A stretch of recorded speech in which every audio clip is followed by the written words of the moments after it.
What if the thing that challenges her ego the most isn't another woman, another man, or some dramatic revenge? What if it's the moment she realizes you no longer need her approval to feel valuable? Think about that. For a long time, you may have measured your emotional state by her behavior. If she was warm, you felt confident. If she pulled away, you became anxious. If she replied quickly, you felt important. If she became distant, suddenly you questioned everything about yourself. And without realizing it, you gave someone else the power to determine how you felt about yourself. But then something changes. You stop asking for reassurance. You stop trying to prove that you're worthy. You stop explaining yourself every time she misunderstands you.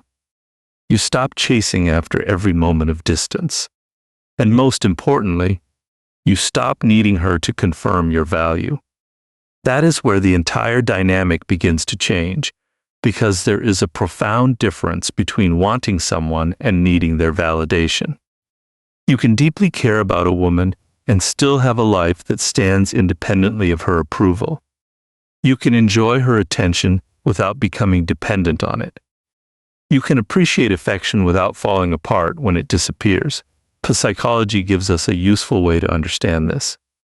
Self-determination theory identifies autonomy, competence, and relatedness as fundamental psychological needs.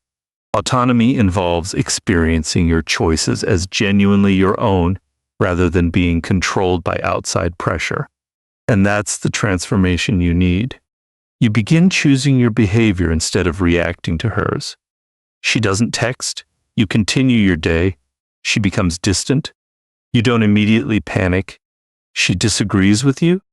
You don't abandon your position just to keep her happy. She doesn't validate you. You don't suddenly question your worth, not because you're trying to punish her, because you've learned something far more important. Your confidence cannot be rented from another person's attention. And imagine how different you become when you truly understand that. You walk into a conversation without thinking, how do I make her like me? You think, do we actually understand each other? You stop asking, what can I say to keep her interested? You start asking, is this relationship healthy for both of us? You stop thinking, how do I make her choose me? And you start thinking, is she someone I genuinely want to choose? That shift is enormous. Because when you need someone's validation, you become easy to control emotionally. Their approval becomes a reward. Their distance becomes a punishment. Their attention becomes something you constantly chase. But when you develop your own internal foundation, the cycle breaks. You can still love. You can still care. You can still be vulnerable. You simply stop abandoning yourself. And that can challenge an old dynamic more than any dramatic act ever could. Because perhaps she was accustomed to knowing that one message could pull you back. One compliment could restore your confidence. One moment of affection could make you forget everything that bothered you. But now, you listen, you observe, you remain calm. You don't punish her. You don't try to make her jealous. You don't announce that you've changed. You simply live differently. And eventually, she may notice something she never expected to notice. The person who once needed her validation doesn't need it anymore. That doesn't mean you don't care. It means you finally understand that love should add to your identity, not replace it. Your worth existed before her. Your purpose existed before her. Your future exists beyond her. And when you genuinely understand that, you become much harder to destabilize. Not because you're trying to destroy her ego, but because you've stopped handing anyone else the power to control yours. And that's where the old dynamic begins to disappear. And once she realizes that your confidence no longer depends on her approval, something else becomes noticeable. You stop chasing, not because you're trying to punish her, not because you're trying to make her anxious, and certainly not because you're playing some childish game of disappearing and waiting for her to panic. You simply stop pursuing someone who isn't meeting you halfway. And that can change the entire dynamic. because chasing often creates a strange illusion. When one person is constantly pursuing, the other person never has to confront the possibility of losing that attention. They can pull away, become distant, take their time, and still assume that you'll eventually return another message, another explanation, another attempt, another chance. But what happens when you don't? Silence doesn't necessarily mean anger. Sometimes it simply means acceptance. You accept that you cannot force someone to be interested. You accept that you cannot convince someone to value what they don't currently value. You accept that attraction cannot be negotiated. And instead of increasing your effort, you step back. That moment can challenge an old expectation. Because if she was accustomed to your pursuit, your absence creates a question. Why isn't he chasing anymore? And questions create reflection. Maybe she expected you to argue. Maybe she expected you to prove that you cared. Maybe she expected you to keep knocking on the same door, but you don't. You continue living, you work, you train, you spend time with people you care about. You focus on your goals. You don't make a performance out of moving on. You simply refuse to put your life on hold. And this is where many people misunderstand the psychology of walking away. The objective isn't to create fear. The objective is to stop rewarding inconsistency. If someone gives you attention, you can appreciate it. If someone gives you genuine effort, you can reciprocate. But if someone repeatedly withdraws and expects you to chase them back into connection, you don't have to participate. You can leave space. You can observe. And observation is powerful because it allows behavior to reveal the truth. If she genuinely wants the connection, she has the opportunity to demonstrate it. If she doesn't, you discover that without wasting months trying to convince her. Either way, you gain clarity. And clarity is more valuable than temporary validation. Because imagine the alternative. You keep chasing. She pulls away. You chase harder. She becomes even more distant. You become anxious. She senses your anxiety. You try harder to prove yourself. And suddenly, the relationship isn't about two people connecting anymore. It's about one person trying to obtain reassurance from the other. That isn't love. That's emotional dependence. So when you stop chasing, you're not trying to destroy her ego. You're destroying the old pattern. You're saying through your actions, I care about you, but I won't abandon myself to keep your attention. That's a powerful boundary. And boundaries don't require anger. They don't require threats. They don't require long speeches. Sometimes the strongest boundary is simply changing what you are willing to participate in. If she reaches out sincerely, you can respond. If she makes an effort, you can meet that effort. If she wants to rebuild trust, you can evaluate her actions. But you don't rush back just because you finally received the attention you were waiting for. You stay grounded because your objective isn't to make her chase you. Your objective is to discover whether she genuinely wants to walk beside you. And if she eventually realizes that the man who once chased her is no longer running after her, that realization may challenge her expectations, not because you manipulated her emotions, but because she has finally encountered a version of you who understands his own value. And once you stop chasing someone who keeps walking away, you give them the freedom to decide whether they actually want to come toward you. And then something happens that can be even more uncomfortable than your silence. She sees that you're getting better without her, not performing better, not pretending to be happy, actually becoming better. Because there is a difference between trying to make someone jealous and genuinely rebuilding your life after emotional disappointment. Jealousy is a performance. Growth is a transformation. And transformation is much harder to ignore. Maybe she expected you to remain stuck.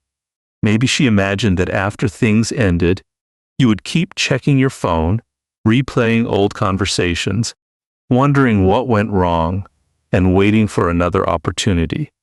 But instead, you start rebuilding. You become more disciplined.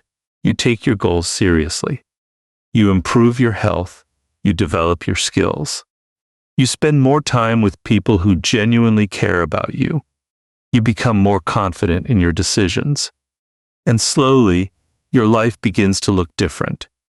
Not because you're trying to send her a message, because you finally understand that heartbreak, rejection, or disappointment doesn't have to become the end of your story.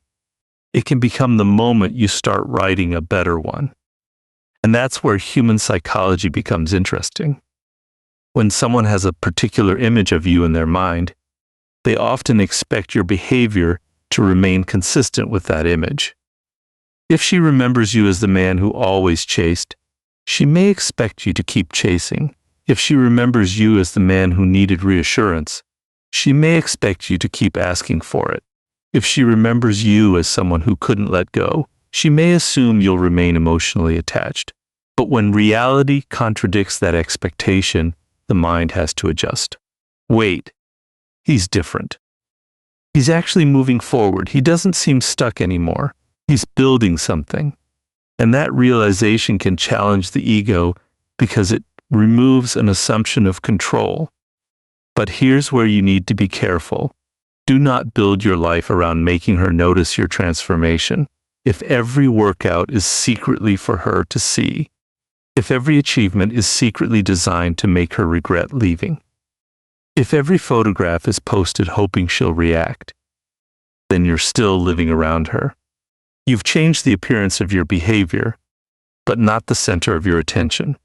Real growth means she could never see any of it, and you would still do it. You train because you respect your body. You work because your future matters. You learn because you want greater competence. You develop confidence because you want to trust yourself. You build relationships with good people because connection matters. You pursue your purpose because your life has meaning beyond romance.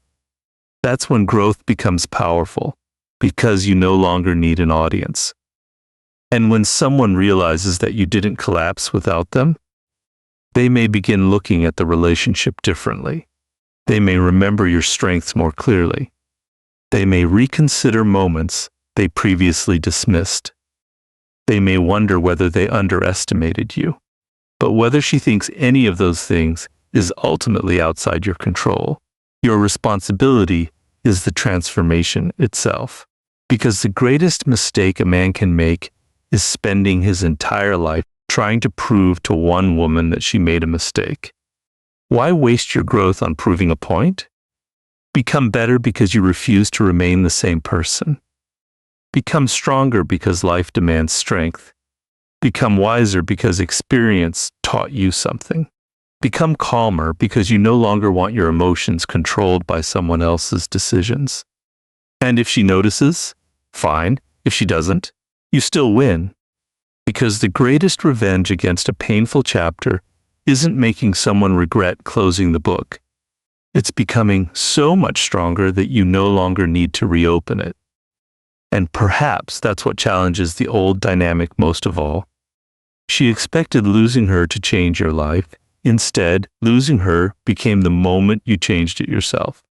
And then comes the moment that reveals whether you have truly changed.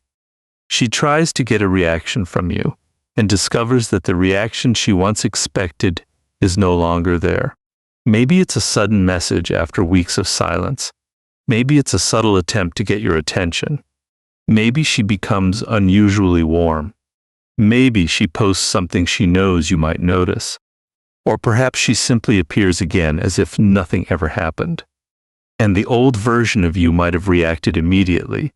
Your heart would race. Your mind would start creating possibilities. What does this mean? Does she miss me? Should I respond? Maybe this is my chance. But the new version of you pauses. You breathe, you observe. And you don't allow one moment of attention to erase everything you've learned. That pause is powerful. Because emotional control isn't the absence of emotion. It's the ability to feel something without immediately allowing that feeling to control your behavior. You can be excited to hear from her and still remain grounded. You can miss her and still remember your standards. You can care about her and still ask whether her actions actually match her words. That's maturity. And this is where the old dynamic can begin to break. If someone once knew exactly how to pull you back emotionally, your calmness changes the equation, not because you're trying to punish them, not because you're deliberately withholding affection, but because you are no longer reacting automatically. Think about how much influence someone has when they know exactly which button to press. They become distant, and you chase. They become warm, and you rush back. They withdraw, and you panic. They return, and you forget everything. That is an emotional cycle. And the only way to break a cycle is to stop responding to it in the same way. So when she reaches out, don't ask yourself only, why is she contacting me? Ask a better question. What is she actually offering? Is it genuine communication? Is there accountability? Is there consistency? Is she taking responsibility for what happened? Or is she simply checking whether she still has access to your attention? Those are very different things. And you don't need to accuse her of anything. You don't need to interrogate her. You simply observe, because behavior reveals more than speculation ever will. If she genuinely wants to reconnect, time will reveal that. If she only wanted reassurance that you still care, that will become obvious too. Your job is not to decode every signal. Your job is to maintain your emotional center. And that means you stop allowing small moments to control your entire day. A message is just a message. A social media post is just a post. A sudden compliment is just a compliment. You don't turn every tiny event into a prediction about your future. That is how emotional freedom develops. You stop living in anticipation. You stop waiting for the next sign. You start living in reality. And something fascinating happens when you do this. The person who expected an immediate reaction may begin to realize that they no longer possess the same emotional influence. You are still respectful. You are still human. You are still capable of caring, but you are no longer easy to destabilize. That is the difference between emotional suppression and emotional mastery. Suppression says, I don't care. Mastery says, I care, but I decide what I do with that feeling. And that is the mindset you want. Because if she returns, you don't need to punish her. If she leaves again, you don't need to collapse. If she wants another chance, you can evaluate it. If she doesn't, you continue forward. Your peace isn't dependent on the outcome. And when someone realizes they can no longer create chaos in your mind simply by appearing and disappearing, the old power dynamic loses its foundation. Not because you destroyed her ego, but because you stopped giving your emotions away for someone else to control. And then comes another realization that can quietly change the way she sees you. Your attention is no longer guaranteed. For a long time, she may have assumed that regardless of what happened, you would still be there, still available, still willing to listen, still ready to respond. But when you establish boundaries and actually live by them, that assumption disappears. You don't threaten to leave. You don't announce, you'll regret losing me. You simply stop giving unlimited access to someone who isn't giving you mutual respect and effort. And that creates clarity, because attention becomes meaningful when it isn't automatic. If she reaches out, you can respond. If she makes genuine effort, you can reciprocate. But if she repeatedly disappears, disrespects your boundaries, or expects you to carry the entire connection, you don't keep proving your value. You step back. That doesn't mean you want her to suffer. It means you're no longer willing to participate in a one-sided dynamic. And eventually, she may realize something uncomfortable. Your presence was a choice. Your attention was a choice. Your effort was a choice. And choices can change. That's where the old expectation breaks, because the strongest message isn't, you should be afraid of losing me. It's much quieter. I care about you, but I will not sacrifice my standards to keep you. If she respects that, the relationship can become healthier. If she doesn't, you have your answer. Either way, your self-respect remains intact. And when someone realizes that access to you is no longer automatic, they are forced to confront the real value of the attention they once took for granted. And now we reach the deepest part of the entire message. The thing that truly destroys the old dynamic isn't making her jealous. It isn't making her regret you. It isn't proving that other women want you. It's the moment you realize you can walk away without hatred. Think about that. If you're angry, you're still emotionally connected. If you're trying to get revenge, you're still emotionally connected. If you're constantly checking whether she regrets losing you, you're still emotionally connected. But when you can genuinely say, I cared about you, but this relationship no longer works for me, something changes. You don't need to punish her. You don't need the last word. You don't need her to admit that she was wrong. You simply accept reality. If she comes back, you evaluate her actions. If she doesn't, you continue your life. That's emotional independence. And ironically, that is what can challenge an old dynamic the most, because she can no longer control whether you stay by controlling your emotions. Your standards decide. Your values decide. Your future decides. You are no longer asking, what can I do to keep her? You're asking, does this relationship deserve a place in my life? That question is the final transformation. Because love should never require you to abandon yourself. You can care deeply and still have boundaries. You can forgive and still remember the lesson. You can miss someone and still move forward. And once you reach that point, her approval becomes optional. Not because she is unimportant, but because you finally understand that you are important too. So don't try to destroy her ego. Build your character. Don't try to make her regret losing you. Become someone who doesn't regret choosing himself. And when you can walk away with peace instead of hatred, you haven't just changed the relationship. You've changed yourself.